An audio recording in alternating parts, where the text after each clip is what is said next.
ici dans le parc du château de Villeneuve, sur Guérande.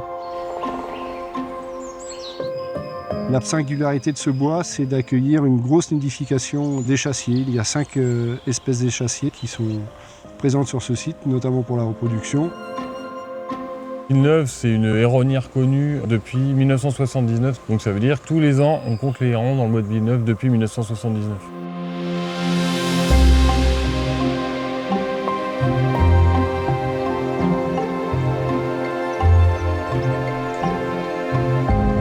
La création de l'arrêté de protection de biotope protège le site et qui interdit l'entrée à toute personne entre le 1er février et fin août. On est dans un bois dont les interventions humaines ont été gelées depuis plusieurs décennies. Ça a eu comme effet de laisser le bois se gérer et on a pas mal de zones où on est arrivé au stade maximal de développement des arbres avant ce qu'on appelle en écologie un stade d'effondrement. Avec nos travaux, donc abattage manuel, on hâte un petit peu l'intervention de la nature pour remettre en place les jeunes bois et assurer un renouvellement rapide dans l'idée de conserver la population d'oiseaux sur place.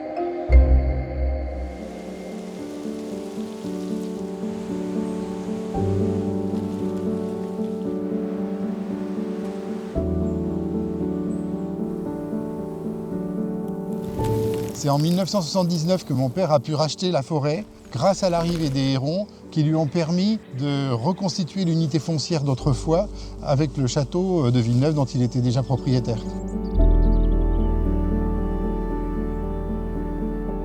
Depuis maintenant 45 ans, nous avons appris à respecter ces animaux majestueux grâce au Conseil de Bretagne vivante.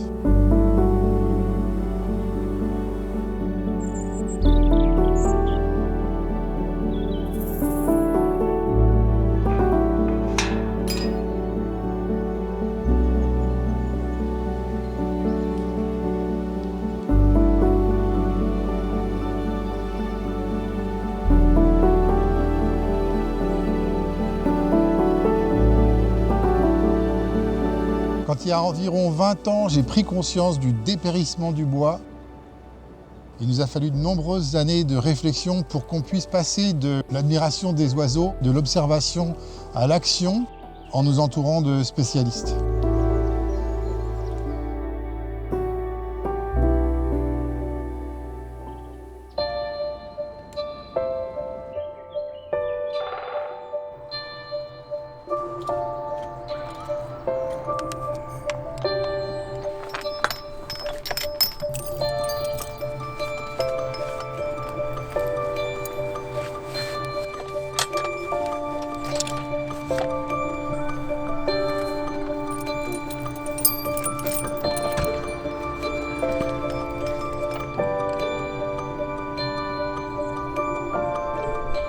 Je m'appelle Nicolas Couedel, je suis bûcheron débusqueur au cheval, débusqueur débardeur au cheval, et j'interviens ici avec mon collègue Laurent Le Gall. On a fait appel à nos services pour travailler avec les chevaux parce qu'on a la capacité de réaliser et les abattages et ce qu'on appelle le débuscage.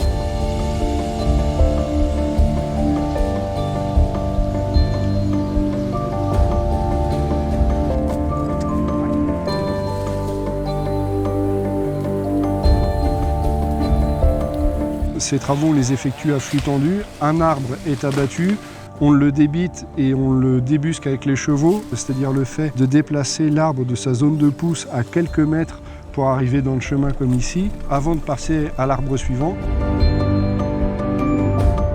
Si pour une raison ou une autre le chantier doit être interrompu, notamment pour des raisons climatiques ou autres, rien n'est en suspens derrière nous et puis surtout pour des raisons de sécurité, on évolue dans un environnement qui est dégagé, ce qui nous permet d'avoir constamment une zone de chantier propre.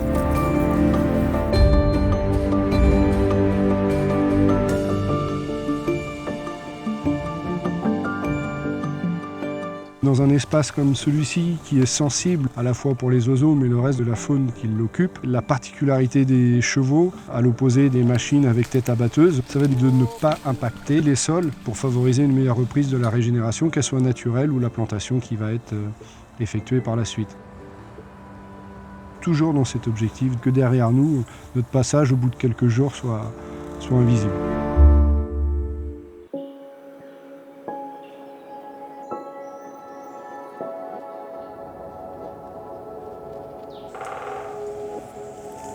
celui-ci. Je sais plus. Non, c'est par là-bas, mais on n'a pas dû prendre le bon chemin.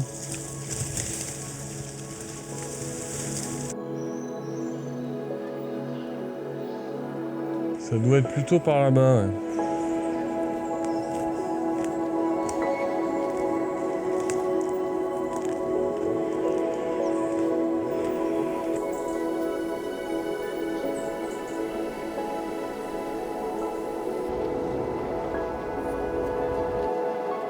Tous les ans, on vient faire des comptages des nids avec des bénévoles de la LPO de Bretagne Vivante. On a une autorisation pour venir pour réussir à compter le nombre de nids. Sur ce site-là, il y a à peu près 200 nids par an. On peut aujourd'hui comparer les chiffres depuis 1979 à aujourd'hui. Donc c'est quand même un suivi au très long terme.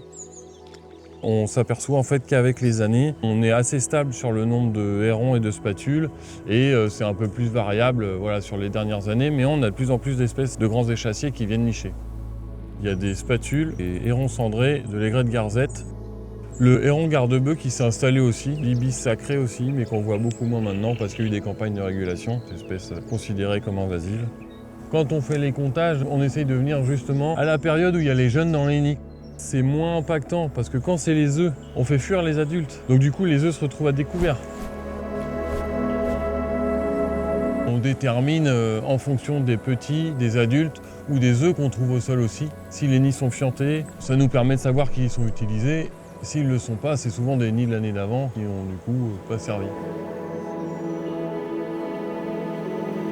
J'ai l'impression que d'année en année, ils se concentrent de plus en plus les nids sur des gros sujets comme ça. Et ils abandonnent un peu les petits nids éparpillés dans la héronnière. Un gros impact sur la réussite de la nidification, c'est le dérangement. C'est pour ça que partout où il y a des héronnières, c'est des endroits assez loin de l'homme en fait. Par exemple, Grandlieu, la plus grande héronnière de Loire-Atlantique et même de l'ouest de la France, c'est vraiment au milieu des marais et c'est accessible uniquement en barque.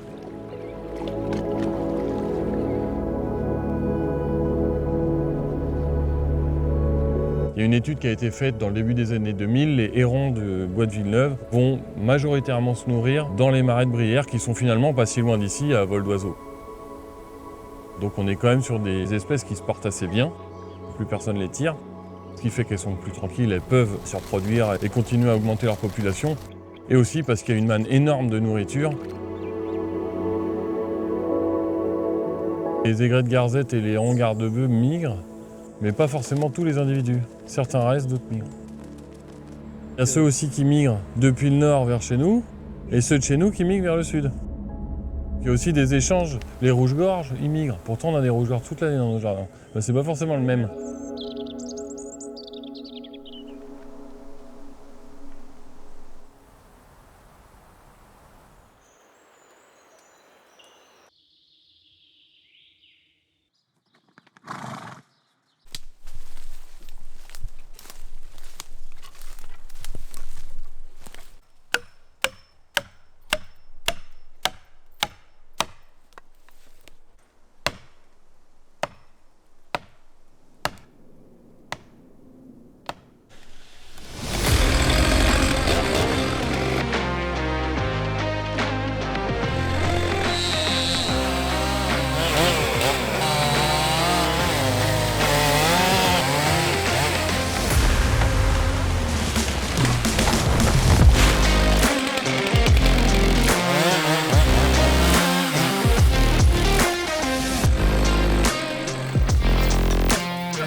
On abat principalement des châtaigniers dépérissants et également du charme, les deux essences qu'on va transformer en bois de chauffage.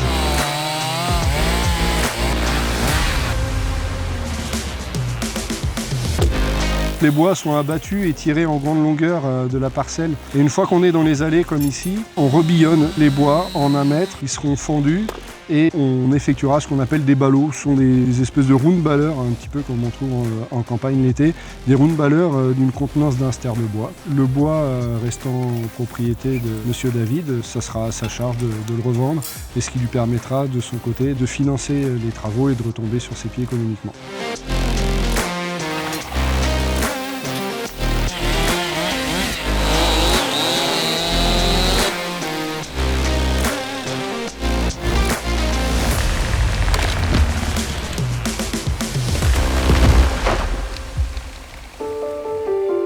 a peu de renouvellement naturel, donc du coup on fait des chantiers pour réouvrir des placettes. Le fait de faire ces grandes ouvertures permet une régénération naturelle grâce au soleil, ce qui n'était pas le cas quand il y avait tous les vieux arbres il y a 5 ans. On débarde à cheval pour protéger le sol et on replante derrière des essences résilientes face au réchauffement climatique.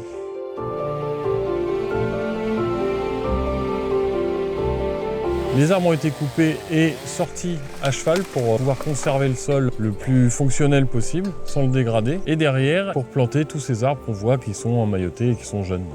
Donc principalement du chêne sessiles. On essaye quand même de sélectionner pour éviter de couper ceux qui sont les plus beaux, quoi.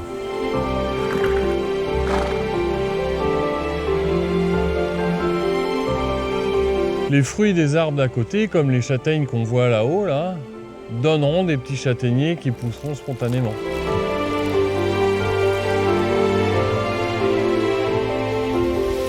Ça, c'est des arbres qui ont été plantés en 2018.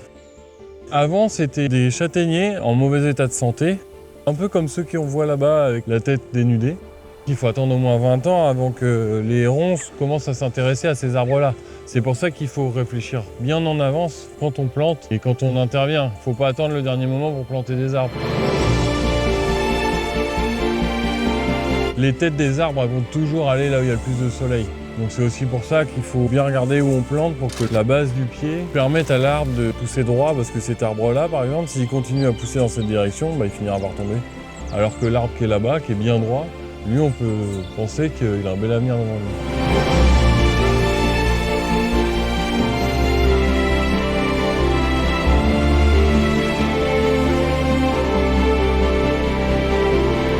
Mais si on a planté 60 arbres, si je dis pas de bêtises, sur cette petite placette, c'est pas pour que les 60 arbres arrivent au bout, c'est pour être sûr qu'il y en ait certains qui arrivent au bout.